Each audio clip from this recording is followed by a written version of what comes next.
meus irmãos, a paz do Senhor Jesus, graças a Deus estamos aqui mais uma vez retomando as nossas atividades no nosso canal para nós estudarmos ou continuarmos estudando a Palavra de Deus através da Escola Bíblica Dominical. Passamos um tempo aí inativo, né, por motivos de força maior, mas aqui estamos mais uma vez dispostos a aprendermos junto a Palavra de Deus.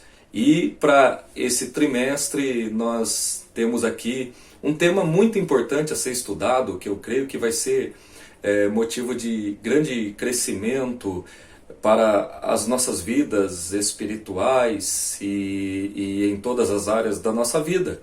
O tema é o verdadeiro pentecostalismo, a atualidade da doutrina bíblica sobre a atuação do Espírito. Essa é a capa da lição, né, que nós estaremos estudando durante esses próximos 3 meses. Um assunto de extrema importância dentro do contexto bíblico teológico e que certamente vai ser motivo de grande crescimento para nós. Então eu lhe convido, se liga aí, né, e eu lhe convido a mais uma vez nós termos aí um encontro dominical para juntos crescermos na graça e no conhecimento do nosso Senhor e Salvador Jesus Cristo. Para tanto, eu quero, como já fazia das outras vezes, começar com uma oração, começar falando com Deus, né, para que Deus possa nos ajudar nesta empreitada. Vamos orar? Senhor nosso Deus e nosso Pai, muito obrigado por este momento que o Senhor está nos concedendo, de estarmos aqui, Senhor, ó meu Deus, com o propósito de estudar a Tua bendita e poderosa Palavra. Meu Deus e meu Pai, que este trimestre, Senhor, seja um trimestre de grande crescimento para a vida de cada um de nós, que a Sua igreja seja abençoada, que a sua igreja experimente, ó meu Deus e meu Pai, um crescimento através do conhecimento deste tema tão importante para nós e que, acima de tudo, nós podemos, ó Senhor, meu Deus e meu Pai, praticar a sua palavra, experimentar, Senhor, tudo aquilo que o Senhor tem para derramar em nossas vidas. Assim oramos, ó Deus, em nome de Jesus. Bom, meus irmãos, nós vamos então iniciar aqui com a lição de número 1, que é a lição que traz o tema A Pessoa do Espírito Santo. A Pessoa do Espírito Santo. Se vamos falar de pentecostalismo, precisamos então já começar a entender as implicações teológicas sobre a pessoa do Espírito Santo de Deus, uma vez que no dia de Pentecoste nós aprendemos no livro de Atos dos Apóstolos que o Espírito Santo ele foi derramado sobre os discípulos que lá estavam, né?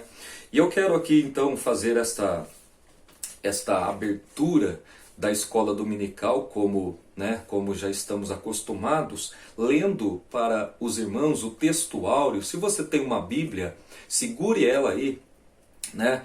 E abra ela no livro, na epístola de Paulo aos Efésios, capítulo 4, versículo 30, que diz assim: E não entristeçais o Espírito Santo de Deus, no qual estáis selados para o dia da redenção. Efésios capítulo 4, versículo 30. A verdade prática, ou seja, aquela verdade que vamos extrair para colocar em prática no nosso dia a dia é: somente a Bíblia revela a verdadeira identidade e as obras do Espírito Santo. Um tema que nós, pentecostais, vivenciamos. Então, você que está me assistindo aí, que é um verdadeiro, um genuíno pentecostal, né? Entendamos que é a palavra de Deus quem nos dá a fonte, quem nos revela a verdadeira identidade e a obra do Espírito Santo. Amém? Bom, a leitura bíblica, que é aquela leitura que embasa, que dá base para o estudo, né, que vamos fornecer aqui através desta primeira lição, está no Evangelho segundo escreveu João, capítulo 14, versículos 16 até o 18, e depois o mesmo Evangelho de João, capítulo 14 ainda, versículo 26, e João, capítulo 16, versículo 14. Amém? Eu vou ler aqui, e aí você acompanhe na sua Bíblia. O texto diz assim: E eu rogarei ao Pai, e Ele vos dará outro Consolador, para que fique convosco para sempre, e o Espírito da verdade, que o mundo não pode receber, porque não o vê, nem o conhece, mas vós o conheceis, porque habita convosco e estará em vós. Não vos deixarei órfãos, voltarei para vós. João 14, versículo 26 agora. Mas aquele Consolador, o Espírito Santo, que o Pai enviará em meu nome, vos ensinará todas as coisas e vos fará lembrar de tudo quanto vos tenho dito. Agora, aí pertinho ainda, João capítulo 16, agora no capítulo 16 e o versículo 14, que diz assim: Ele me glorificará, porque há de receber do que é meu e vou-lo-á de anunciar. Então esta é a leitura bíblica em classe. Como toda aula, né, esta aula ela tem os seus objetivos. O objetivo geral e os objetivos específicos que correspondem a cada tópico da lição que nós vamos estudar. Então o objetivo geral desta lição é expor a doutrina bíblica acerca da pessoa do Espírito Santo. Os objetivos específicos que correspondem a cada tópico da lição são: primeiro, no primeiro tópico, nós temos o objetivo de apresentar a revelação do Espírito Santo nas Escrituras. No segundo tópico, nós temos a tarefa de relacionar a pessoa do Espírito Santo com a pessoa de Jesus. E no terceiro tópico, nós vamos afirmar, né, nós temos como objetivo afirmar que o Espírito Santo age no mundo e no ser humano. Bom, nós vamos iniciar então aqui a exposição da lição de número 1 desse trimestre. Eu já quero adiantar que eu vou ser bastante objetivo, né, nessa exposição, nesta aula, porque o tempo que nós temos disposto não é tão grande, né? Então eu quero fazer uma aula bastante objetiva, bastante concisa, para poder ajudar, para poder tanto subsidiar, né, os professores de escola dominicais, quanto também compartilhar aqui sobre aquilo que nós estaremos estudando aqui.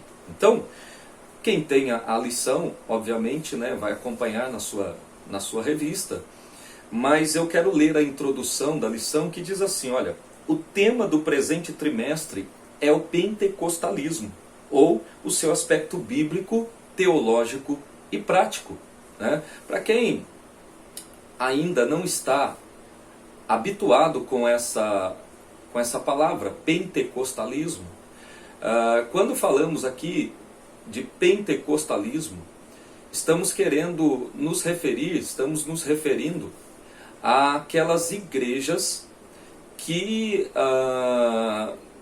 no seu conceito de vivenciar as Escrituras Sagradas, né, creem principalmente na doutrina do batismo com o Espírito Santo para os dias atuais, tanto com a evidência de falar em línguas estranhas, né, tanto quanto a manifestação também dos dons espirituais. Então esses crentes, eles são considerados os crentes pentecostais. Então pentecostalismo é o sistema, né, teológico das igrejas que vivem o Evangelho acreditando nessas coisas que nós mencionamos aqui.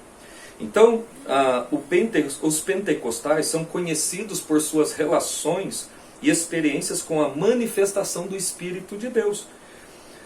Mas a sua característica básica é o batismo com o Espírito Santo, como eu já disse, né? Com seus dons e manifestações, como a glossolalia, que é uma palavra, né? É um termo bíblico de origem grega que significa línguas estranhas, né? As profecias, as curas e outras operações de maravilhas. A primeira lição mostra uma visão geral sobre a pessoa do Espírito Santo e o que a Bíblia ensina sobre ele. Eu destaquei aqui, eu dei uma ênfase na palavra o que a Bíblia ensina sobre a pessoa do Espírito Santo, né? Porque infelizmente eu já vi pessoas, né? Já tive a infelicidade de conhecer e ver pessoas desdenhando dos cristãos pentecostais, acusando-os falsamente de que os pentecostais eles vivem o seu cristianismo com base apenas na experiência, né? Querendo dizer que nós, os pentecostais, nós não temos embasamento bíblico para aquilo que nós acreditamos ser o Evangelho de Jesus Cristo. Tá? Bom, o nosso primeiro tópico aqui fala da revelação do Espírito Santo nas Escrituras. O que os crentes precisam saber sobre o Espírito Santo? Né? Essa é uma pergunta. O que nós, como cristãos, precisamos saber sobre a pessoa do Espírito Santo? Sobre a sua divindade, sobre a sua personalidade, os seus atributos divinos e as suas obras de acordo com a revelação bíblica. Esses itens precisam ser conhecidos pelos cristãos, né? O Espírito Santo como Deus, o Espírito Santo como uma pessoa, sua personalidade, como Deus, a sua divindade. O Espírito Santo, sendo Deus, então, ele possui os atributos divinos, né? E as suas obras, aquilo que o Espírito Santo ele realiza, né? No mundo e na vida dos homens. Então, no nosso primeiro ponto do tópico 1 aqui, nós vamos falar aqui da divindade do Espírito Santo, né? Uma das coisas que os crentes precisam saber sobre o Espírito Santo. Antes, eu gostaria de mencionar aqui, uma certa vez eu li um artigo de um estudo que foi feito nos Estados Unidos, né, um país considerado protestante, principalmente muitos deles pentecostais, e foi feito ali um questionário com muitas pessoas, né, e perguntando sobre questões, vamos dizer assim, questões centrais da fé cristã. E eu me lembro que nesse artigo, uma das perguntas que foram feitas para aqueles que foram entrevistados, que se diziam cristãos protestantes, era sobre justamente o Espírito Santo. O que eles, né, para eles, quem era o Espírito Santo? E, por incrível que pareça, e lamentavelmente, não faz muito tempo que eu li essa matéria, mas eu me lembro mais ou menos vagamente dos números, mas o que me chamou a atenção no resultado dessa enquete, dessas entrevistas, foram que quase 80% dos cristãos protestantes dos Estados Unidos responderam que o Espírito Santo era uma força de Deus, uma força ativa de Deus. Ou seja, desconsideravam, esses que responderam assim, desconsideravam o Espírito Santo como uma personalidade, como possuindo uma personalidade própria, como sendo uma pessoa, né? Então isso é de se lamentar, porque o que nós vamos ver agora é justamente o oposto disso. A Bíblia mostra o Espírito Santo sendo Deus e o Espírito Santo possuindo uma personalidade, sendo uma pessoa, né? Então, primeiramente, vamos falar aqui da divindade do Espírito Santo. A deidade ou divindade absoluta do Espírito Santo é revelada nas Escrituras Sagradas. E essa crença da igreja, e essa é a crença da igreja ao longo dos séculos, né? Desde a igreja primitiva, o entendimento é de que o Espírito Santo de Deus é, vamos dizer assim, a terceira pessoa da Trindade, né? Compondo então assim a deidade, ou seja, ele é uma pessoa diferente do Pai e diferente do Filho, mas é o mesmo Deus, né? Possui a mesma essência. Então, essa é a tradição, e é isso que a palavra de Deus revela, conforme nós vamos ver aqui. Então, essa verdade está clara na fórmula batismal, quando o Espírito Santo aparece como Deus igual ao Pai e igual ao Filho. Lá em Mateus capítulo 28, versículo 19, texto esse que está inserido dentro daquilo que estudiosos chamam de a grande comissão, né? Lá em Mateus, nós temos ali Jesus ensinando os discípulos com essas palavras, batizando-as em nome do Pai e do Filho e do Espírito Santo. Então fica claro aqui no texto de Mateus capítulo 28, versículo 19, nessa fórmula batismal, que o Pai, o Filho e o Espírito Santo são uma pessoa distinta da outra, né? São três pessoas, mas que compõem, que formam um mesmo Deus. Isso a gente aprende no estudo da doutrina da Trindade, certo?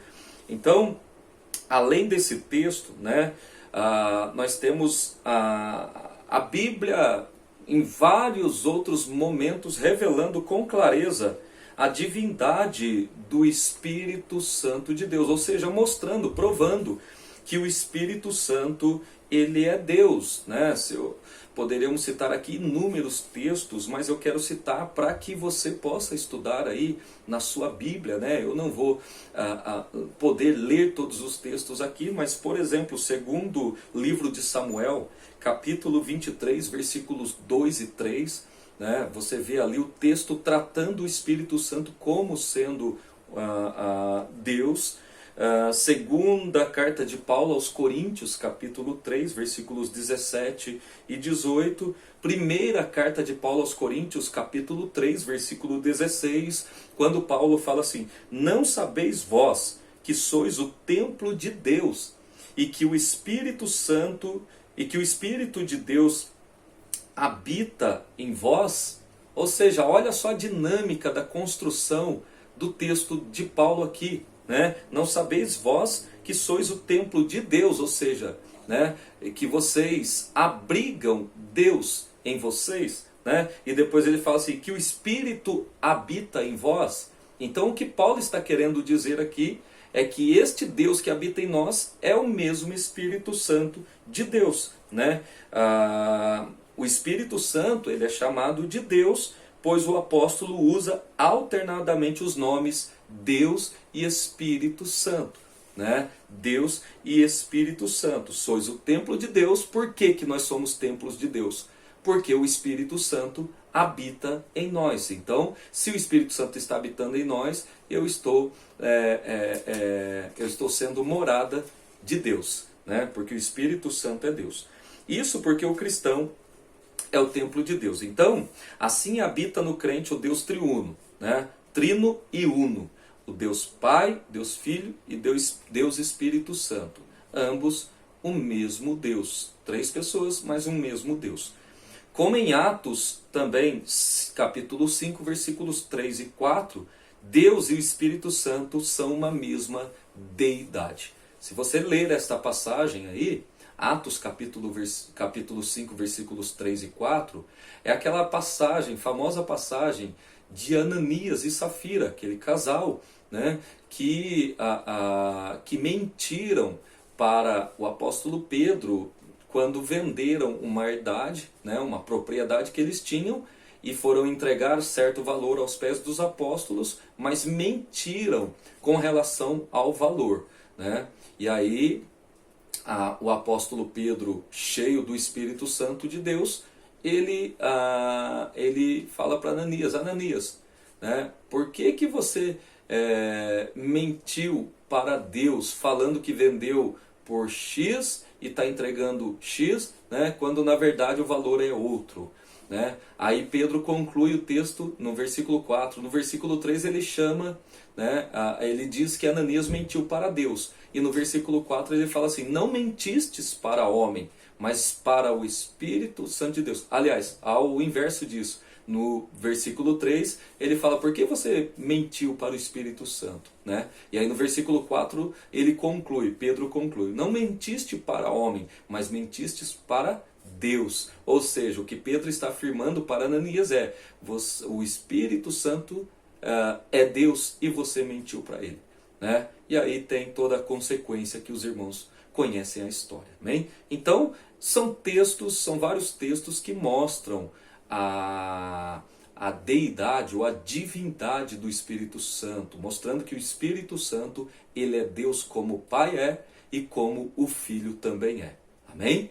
Bom, no segundo ponto, nós temos aí a personalidade do Espírito Santo, ou seja, o Espírito Santo, além de ser divino, ele também é uma pessoa. Esse ensinamento é bíblico.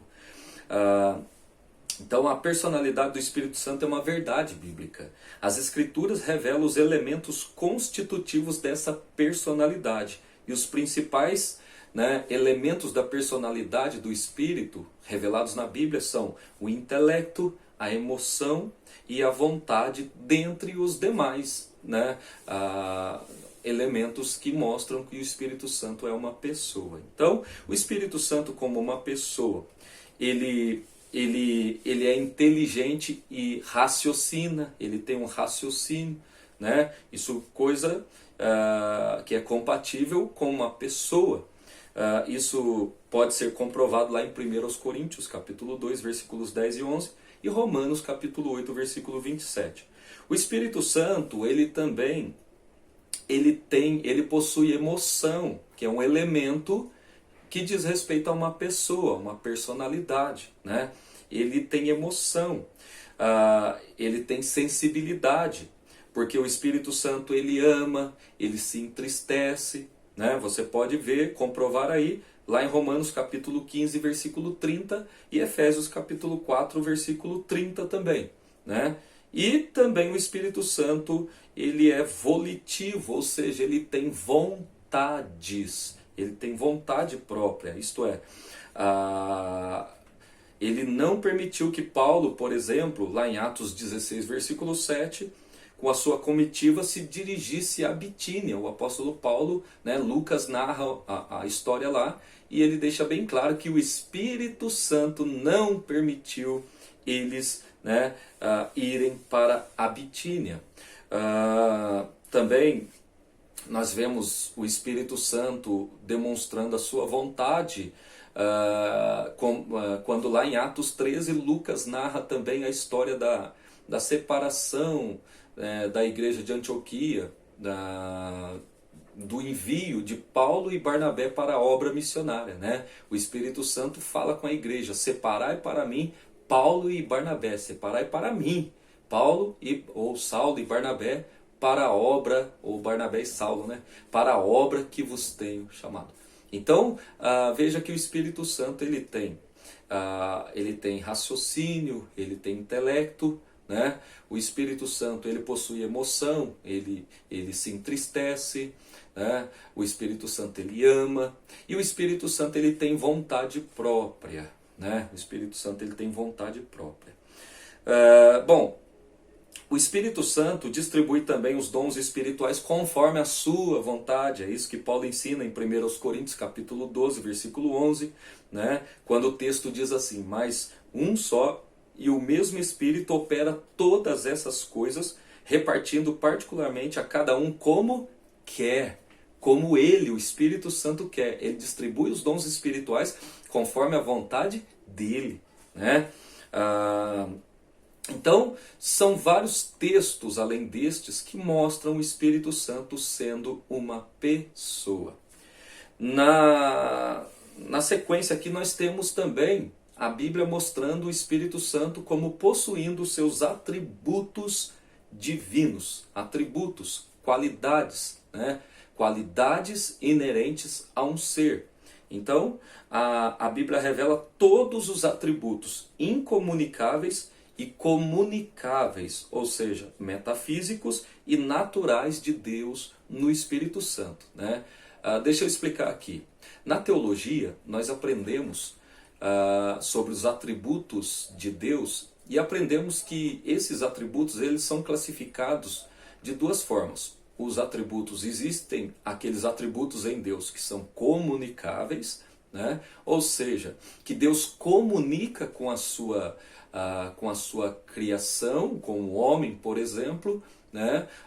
Como, por exemplo, misericórdia. Deus é misericordioso, sim. Né? E o homem deve exercer misericórdia? Ele é capaz de exercer misericórdia? Sim. Né? Deus ele possui, ele é santo, né?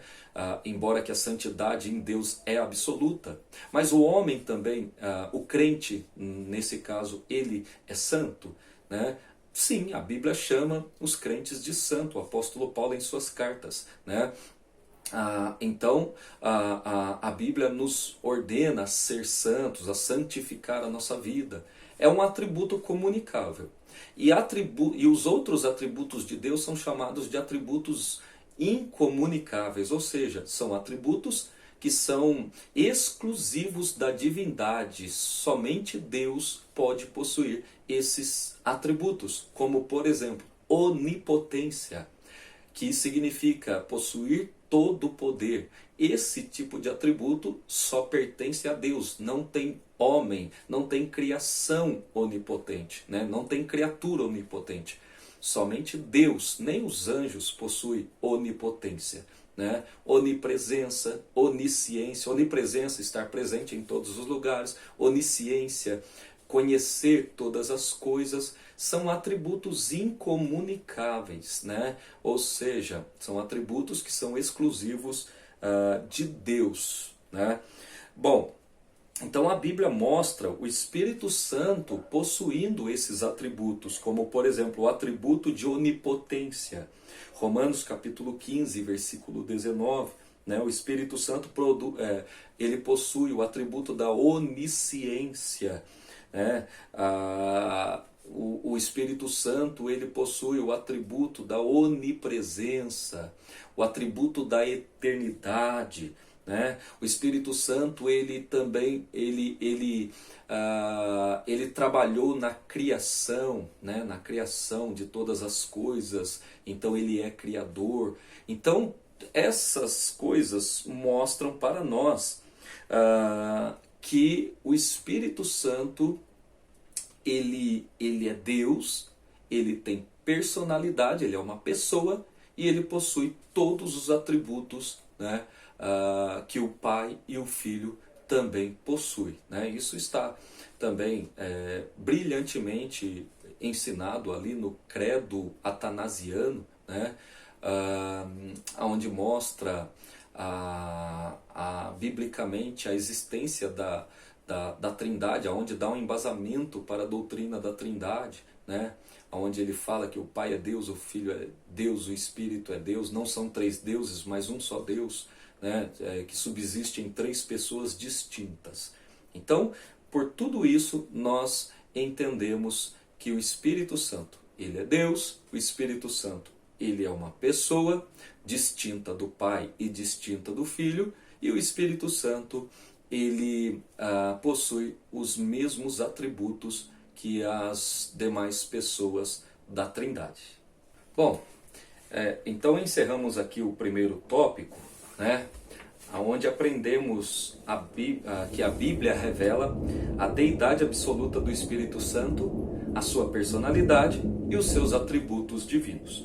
No segundo tópico, nós vamos falar sobre o Espírito Santo e Jesus Cristo. É um tema muito importante isso daqui, principalmente pela revelação deste Deus triuno, né? Bom, já estudamos diversas vezes sobre a Santíssima Trindade. Eu acredito que cada um de vocês que estão me ouvindo já, né, tiveram oportunidade de ter contato aí com o ensino sobre a doutrina da Trindade, né? A existência de um só Deus, mas que subsiste em três pessoas distintas: a pessoa do Pai, a pessoa do Filho e a pessoa do Espírito Santo. O Senhor Jesus e o Espírito Santo são um só Deus, juntamente com o Pai, visto que a Trindade é a união de três pessoas distintas, iguais em glória, poder e majestade. Bom, então no primeiro ponto aqui, nós temos o autor trazendo ao nosso conhecimento o estudo da pericorese. Calma lá, vamos entender isso aqui. Pericorese é um termo teológico meio que desconhecido no meio evangélico, né? Que expressa a relação intratrinitariana do Pai, do Filho e do Espírito Santo, ou seja, a habitação das pessoas na Trindade, da Trindade uma na outra, né? Então, poderíamos simplificar dizendo que a pericorese, né, é o estudo do relacionamento interno dentro da Trindade, né? É o relacionamento do Pai com o Filho e o Espírito e vice-versa, do Filho com o Pai e o Espírito e do Espírito com o Pai e o Filho, né? A intimidade, aliás, cada pessoa está nas outras e cada uma se dá às duas outras, né? A intimidade entre o Filho e o Espírito Santo se dá nesses termos e é eterna. É um relacionamento íntimo, né? A pericorese fala de um relacionamento perfeito e íntimo entre as pessoas da Trindade, né? Isso exclui, de uma certa maneira, toda aquela ideia que muitas vezes é construída de uma suposta hierarquia entre as pessoas da Trindade, né? Daqui a pouco eu vou falar mais um pouquinho sobre isso.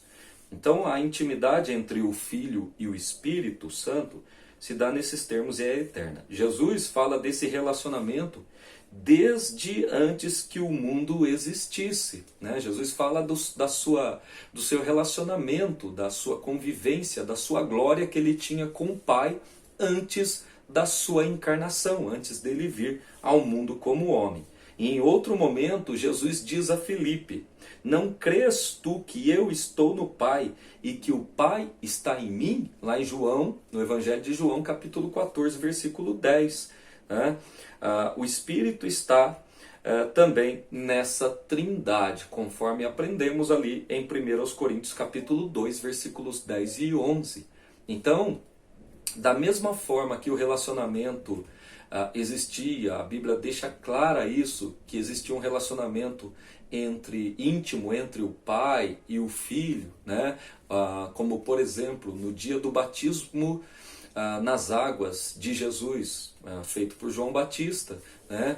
A Bíblia relata que enquanto o Filho estava sendo batizado nas águas por João Batista, né, o Espírito Santo de Deus descia sobre Jesus, né, sobre a forma corpórea como de uma pomba, e o Pai falava dos céus, né, dizendo: este é o meu Filho amado, em quem eu tenho prazer, em quem me tenho comprazido, ou em quem me comprazo, né? Então nós vemos ali a Trindade sendo mostrada neste evento do batismo de Jesus, as três pessoas atuando, né, simultaneamente, e percebemos então este relacionamento íntimo entre eles, né? Quando na fala do Pai ele diz: este é o meu Filho amado, em quem eu tenho prazer. Bom, então a pericorese é isso, né? É um estudo, é um ensinamento que visa mostrar que o Pai está no Filho e no Espírito, o Filho está no Pai e no Espírito, e o Espírito está no Pai e no Filho. E existe então este relacionamento perfeito entre as pessoas da Trindade. Daqui a pouco nós vamos falar mais um pouquinho aqui sobre o efeito prático da pericorese. Mas antes, precisamos aqui, né, clarear um assunto que já, por uma interpretação equivocada, já trouxe um certo problema no nosso meio, né, no meio pentecostal. Lá em João, capítulo 16, versículo 14, no Evangelho, né, existe uma frase lá que diz: ele me glorificará. Né? Então houve época que entre nós assembleianos, alguns questionavam a adoração ao Espírito Santo. E aí eu já adianto uma pergunta aqui: é certo prestar adoração ao Espírito Santo ou não? Né? Devemos adorar, a nossa adoração deve ser direcionada a quais ou qual das pessoas da Trindade? Né? Então, o argumento aqui que trouxe toda essa polêmica nessa época era baseado numa interpretação equivocada das palavras de Jesus, quando Jesus disse assim no Evangelho de João, que está registrado no Evangelho de João, capítulo 16, versículo 14, onde Jesus disse a respeito do Espírito Santo assim: ele me glorificará, porque há de receber o que é meu. Ele, né, o Espírito, me glorificará, porque há de receber o que é meu. Bom, ainda hoje é comum, né, ouvir alguém dizendo que o Espírito Santo não deve ser adorado porque, baseado nesse texto, né, fazendo uma interpretação desse texto, diz que é o Espírito Santo que glorifica a Cristo. Então ele não pode ser glorificado. Né? Se ele glorifica a Cristo, então ele não pode ser glorificado. Esse argumento, essa interpretação, ela é problemática e perigosa, porque aqui a gente coloca em xeque a divindade, a deidade do Espírito Santo. Porque se no primeiro tópico ali nós aprendemos que o Espírito Santo, ele é Deus, assim como o Pai e o Filho também são, então, sendo Deus, ele é digno também de ser adorado, de ser glorificado. Né? Então se torna perigosa essa interpretação, porque você coloca em xeque a divindade, a deidade do Espírito Santo de Deus. Né? Tal argumento, então, ele é equivocado, pois o Pai glorifica também o Filho. Se a gente lê ali em João, o capítulo posterior de João, que é João 17, no Evangelho, versículo 5, onde João está registrando a oração sacerdotal de Jesus, né, a famosa oração sacerdotal, ali é dito, Jesus disse nas suas palavras, nessa oração, que o Pai, né, glorifica Ele. E nem por isso a gente, né, diz que o Pai não deve ser adorado. Poxa, Jesus disse que orou para que o Pai glorificasse a Ele. Então, peraí, se a gente seguir a mesma linha de raciocínio, dizendo que o Espírito Santo não pode ser adorado porque ele tem a função de glorificar o Filho, então o Pai também não deve ser adorado, Deus Pai, porque, né, na oração Jesus diz para o Pai glorificar a Ele, que é o Filho. Então veja o perigo que a gente, né, incorre quando a gente faz essa interpretação equivocada. Né? Se o Espírito ele é Deus, logo ele pode ser adorado. Do contrário, seria um Deus de segunda categoria. E isso não existe né, na fé cristã. Isso pode até existir nas religiões politeístas, nas crenças pagãs, né, onde tem um Deus ali, um Deus líder, um Deus que comanda os demais deuses do panteão, e depois tem os outros deuses inferiores. Na nossa doutrina cristã, né, não cabe esse tipo de ensinamento, porque a Bíblia não dá margem para esse tipo de ensinamento, que seria uma heresia, né, grotesca. Então, a gente aprende que o Pai é Deus, o Filho é Deus, o Espírito Santo é Deus. Se cada pessoa da Trindade é o mesmo Deus, então cada pessoa, né, são dignas de toda honra, toda glória, todo louvor e toda adoração. Porque adorando ao Pai, adorando ao Filho e adorando ao Espírito Santo, nós estaremos adorando ao mesmo Deus. Bem? E, por fim, no terceiro tópico, nós temos aqui o efeito prático da pericorese, né? Daquilo que nós falamos sobre o relacionamento íntimo entre as pessoas da Trindade. Então, a verdade é que quando expressamos num culto glória a Deus, o que é tão comum nos cultos pentecostais, né? Os crentes dizendo glórias a Deus, o Filho e o Espírito também são glorificados neste louvor. Então, quando você dá glória a Deus, você está glorificando tanto o Pai, quanto o Filho, quanto o Espírito Santo de Deus, né? Da mesma maneira, quando você glorifica Jesus, né, você está glorificando automaticamente assim o Pai e também o Filho, né?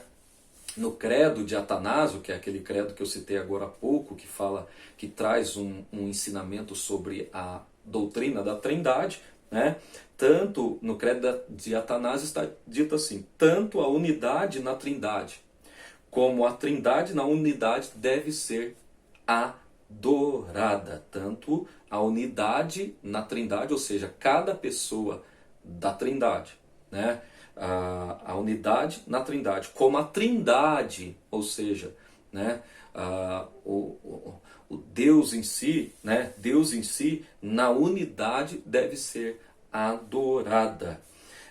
Então essa declaração do credo de Atanásio, ele está fundamentado nas Escrituras, ou seja, tanto faz você adorar a Jesus separadamente ou qualquer outra das pessoas da Trindade, como adorar a própria Trindade, né? Então deixa eu trazer à tona aqui, né, uma ilustração para vocês entenderem como que é importante esse ensino da pericorese, o ensino da doutrina bíblica da Trindade, né, para evitar certas heresias. E às vezes, sem a intenção de ensinar o erro, né, pessoas bem intencionadas ensinam, né, falam coisas que não têm embasamento bíblico nos nossos púlpitos. Por exemplo, alguém chega, eu já ouvi vários pregadores fazendo uma ilustração sobre como teria sido aquele momento da descida do Espírito Santo no dia de Pentecostes. Então, já vi vários pregadores fazendo essa ilustração, dizendo que o Filho, Jesus, ele morreu, ao terceiro dia ressuscitou, passou um tempo com seus discípulos e depois ele ascendeu aos céus, né? E quando ele ascendeu aos céus, ele deu uma ordem. Antes de ascender, ele deu uma ordem aos discípulos: ficar em Jerusalém até que do alto sejais revestidos de poder. E ali os discípulos então, né, supostamente foram para o cenáculo, o lugar onde aconteceu a descida do Espírito Santo, e os discípulos então, nessa ilustração, né, os discípulos então ficaram ali orando, passaram dias orando, né, pedindo para que a promessa se cumprisse, né, pedindo a descida, o derramamento do Espírito Santo sobre eles. E aí, né, segundo essa ilustração, o filho ele assenta-se no seu trono ao lado do pai, à destra do pai, e ele começa a interceder pelos discípulos junto ao Pai, dizendo: Pai, olha lá, eles estão orando, manda o Espírito Santo, derrama o Espírito Santo sobre eles, né? E o Pai dizendo: não, ainda não é tempo, filho. Né? E Jesus ali, a todo instante, né? Pedindo para o Pai: manda, olha lá Pedro, olha lá João, olha lá os meus discípulos, né? Clamando pela promessa. E o Pai, né, resistindo e dizendo: não, ainda não é hora, ainda não é hora, né? E aí até que chega um dia, o dia do derramamento, o dia de Pentecostes, aí o Pai dá autorização para o Espírito Santo descer sobre os discípulos, né? A princípio, parece que não tem nada demais nessa ilustração, mas olha só o perigo, né?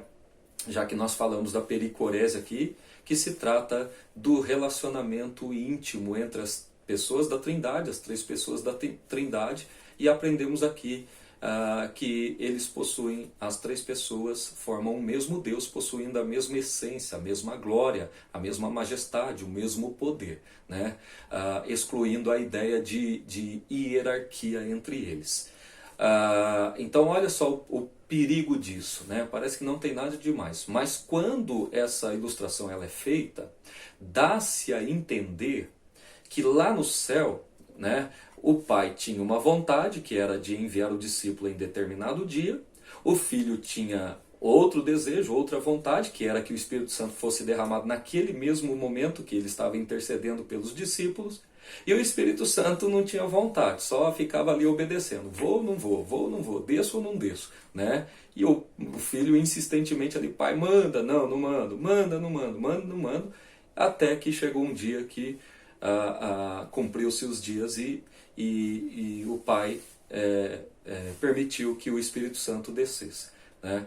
Então isso é um perigo, né, para essa doutrina da Trindade, para o ensinamento desse relacionamento, da pericorese, do relacionamento entre Pai, Filho e Espírito Santo. Tá vendo? Então, mesmo sem más intenções, né, mesmo sem perceber, muitas vezes nós podemos estar ensinando um grande erro para a igreja e contribuindo para a desinformação do povo de Deus. Então, glórias ao Pai, glórias ao Filho e glórias ao Espírito Santo de Deus. Então estamos partindo para o último tópico, né, a última parte da nossa lição aqui, o tópico de número 3. Mas antes nós temos aqui também mais um ponto importante sobre a pessoa do Espírito Santo. E esse ponto ele é muito importante, né? Que fala sobre a consubstancialidade do Espírito para com o Filho. Ou seja, eles possuem a mesma substância, a mesma essência, né? Consubstancial quer dizer da mesma substância, né? Compartilham da mesma substância, possuem a mesma substância. O Senhor Jesus prometeu enviar o Consolador, né? E o identifica com o Espírito Santo. Jesus fala assim lá em Mateus, né? Aliás, em João, dizendo assim: mas aquele Consolador, o Espírito Santo que o Pai enviará em meu nome. Né? João capítulo 16, versículo 26. Então, o Filho, ele é consubstancial com o Pai. Né? Lá em João capítulo 10, versículo 30, que é a passagem do bom pastor, né? Aquele sermão de Jesus: eu sou o bom pastor, e o bom pastor dá a vida pelas suas ovelhas. Jesus ele chega num ponto que ele diz assim: eu e o Pai somos um.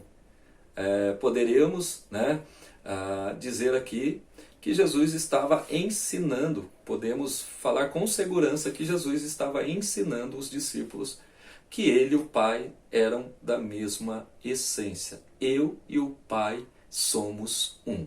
Se fosse uma pessoa, como um grupo, uma corrente teológica chamada de unicistas ou modalistas, né, ensinam por aí, Jesus teria que ter dito, eu e o Pai sou um.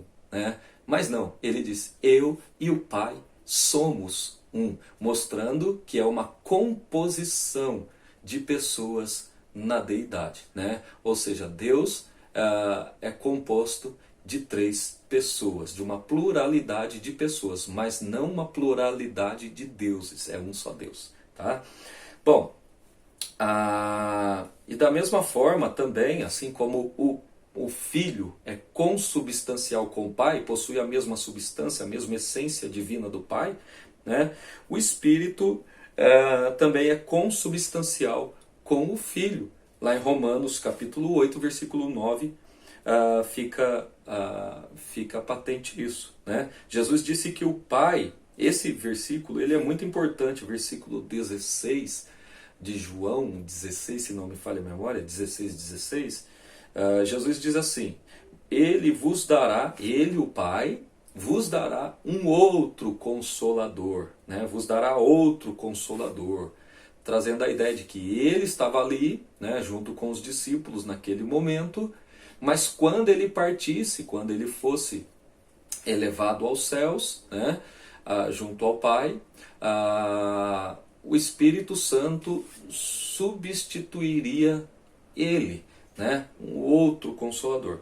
Mas o ponto importante aqui dessa fala de Jesus é que a palavra outro Consolador, outro em grego, né, outro Consolador, outro é allos, e Consolador, Jesus usou a palavra grega ali paracleto, né, outro Consolador. Esse termo grego, né, outro ou allos no grego, traz a ideia de um outro da mesma substância, um outro da mesma essência.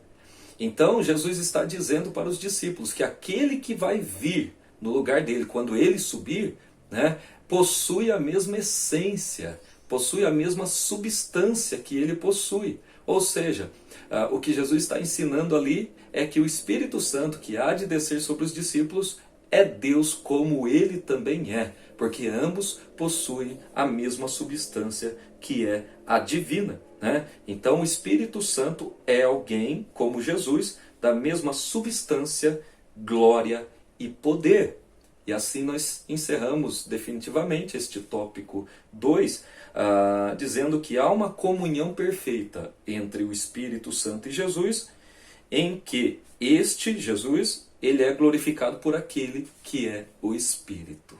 Bom, agora sim vamos encerrar então, né, com o terceiro tópico, quando fala do Espírito Santo, que o Espírito Santo age no mundo e no ser humano. A atuação do Espírito Santo não se restringe aos corações humanos. Ele age sobre a criação inteira. Ele atua no mundo e na igreja. Sua ação é ampla na vida humana no passado, no presente e no futuro. Então eu vou fazer um resumo desse último tópico aqui, para demonstrar aqui que o Espírito Santo ele age no mundo e no ser humano. Sempre agiu e continua agindo. Né? Primeiro, no mundo. A sua atuação no mundo é visível a começar pela criação e na preservação da terra. Quando a gente lê lá no livro de Gênesis, a origem da criação, né? Gênesis capítulo 1 e versículo 1 e 2, diz que no princípio era o verbo, e o verbo, eu estou confundindo com João, né? No princípio criou Deus os céus e a terra era ou estava sem forma e vazia, e o Espírito Santo, o Espírito de Deus, né, pairava sobre as faces das águas. Então a gente já vê a pessoa do Espírito Santo agindo, trabalhando, né, no mundo desde a criação. né? Mas a ação do Espírito Santo não ficou somente na ordem cósmica. Ele continua como mantenedor e preservador de todas as coisas criadas, né? O salmista expressou isso no Salmo 104:30, dizendo: envias o teu Espírito e são criados. Olha só, o salmista fazendo esta oração a Deus, ao Pai, né? Dizendo para o Pai que quando ele envia o teu Espírito, quando o Pai envia o Espírito, né, as coisas são criadas e assim renovas a face da terra, mostrando que o Espírito Santo ele tanto é criador quanto mantenedor da criação. A atuação do Espírito Santo acontece também nas coisas naturais do dia a dia, né? E aí, no meio dessa turbulência que estamos vivendo, no meio de uma pandemia, né? É bom saber que o Espírito Santo ele age de diversas formas, né? Continua agindo no mundo, continua agindo na vida das pessoas, né? E, por exemplo, vamos citar aqui um caso específico: o Espírito Santo age por meio da medicina, por meio das mãos dos médicos, cientistas e por aí vai. Então o Espírito Santo ele continua agindo no mundo, né? No segundo ponto, nós temos o Espírito Santo agindo no plano divino da salvação, né? Eu quero resumir aqui, só lendo a última parte do comentário do pastor Ezequiel Soares, que ele diz assim: o Espírito é a primeira pessoa com quem o pecador tem contato quando vem a Cristo. Por que ele está dizendo isso? Porque a Bíblia nos ensina que é o Espírito Santo quem convence o pecador do pecado, da justiça e do juízo. Ou seja, mesmo antes dele ter a sua vida regenerada, transformada, né, o Espírito Santo então já está trabalhando para convencê-lo do pecado, da justiça e do juízo. Nós chamamos isso na teologia, né, quando falamos sobre doutrina da salvação, soteriologia, nós chamamos isso de graça preveniente, a graça que prepara, a graça que capacita o pecador a entender que ele é um miserável e que ele depende da graça de Deus para ser salvo, né? Então o Espírito é a primeira pessoa com quem o pecador tem contato quando vem a Cristo, embora tal experiência não seja reconhecida ou identificada no início, pois é Ele que nos leva a Cristo. O pecador, certamente, você quando entregou a sua vida a Cristo, você não percebeu essa atuação do Espírito Santo na sua vida. Mas ele estava atuando, ele estava, né? Nós não podemos cair no erro de achar que eu sou salvo porque eu dei o primeiro passo para Deus. Se dependesse de mim, morto nos meus delitos e pecados, jamais eu teria essa capacidade por mim mesmo de dar o primeiro passo para Deus. Não, isso seria uma heresia muito grande, né? Na verdade, o Espírito Santo que agiu na minha vida para me convencer do meu pecado, do meu estado de pecador, da justiça de Deus, né, e do juízo, e assim, então, eu tive o privilégio de conhecer e experimentar a graça de Deus. E, para terminar, o Espírito Santo também age na vida humana, né? O Novo Testamento registra o início da dispensação da plenitude do Espírito, e essa nova era começou com a descida do Espírito Santo no dia de Pentecostes. Uma passagem que para nós pentecostais é bastante comum, Atos capítulo 2, versículos 1 ao 8, né? Onde narra ali como se deu a descida do Espírito Santo sobre a vida dos discípulos no dia de Pentecostes. Essa descida foi para que ele ficasse conosco para sempre, porque foi promessa de Jesus para a nova dispensação da igreja, né? Lembra daquele texto? Fica em Jerusalém, porque lá, né, até que vocês sejam revestidos de poder. E para que ser revestido de poder? Para falar bonito na igreja, né? Para ser destaque, para falar línguas estranhas? Não. E ser-me-eis minhas testemunhas, tanto em Jerusalém, Judéia, Samaria e confins da terra. Bom, provavelmente, né, no decorrer do trimestre nós vamos tratar de todas essas coisas aí, sobre o batismo com o Espírito Santo e coisas mais. Bom, nos dias atuais, o Espírito Santo continua atuando na vida dos crentes. Glórias a Deus por isso, né? Glórias a Deus. Isso pode ser visto por meio do fruto do Espírito.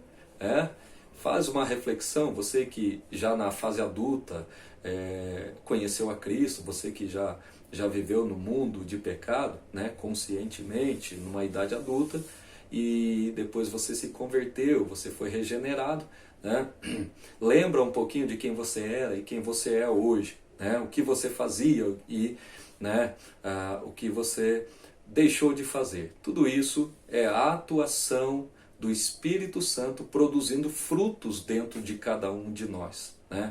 Lá em Gálatas, capítulo 5, versículo 22, nós temos uma lista, que não é toda essa lista de Paulo, não visa demonstrar todo o fruto, ou seja, todo o resultado do Espírito Santo nas nossas vidas, moldando o nosso caráter, moldando nossos comportamentos e assim por diante, mas já dá para ver que o Espírito Santo ele trabalha para nos moldar de forma a agradar a Deus. E também das manifestações, ele continua agindo na vida dos homens, na vida humana, por meio das manifestações dos dons espirituais. O Espírito Santo é ele quem capacita a crentes para a edificação da igreja através de dons espirituais, dons de cura, dom da fé, dom de línguas, variedades de línguas estranhas, interpretação de línguas, profecia e assim por diante. Amém?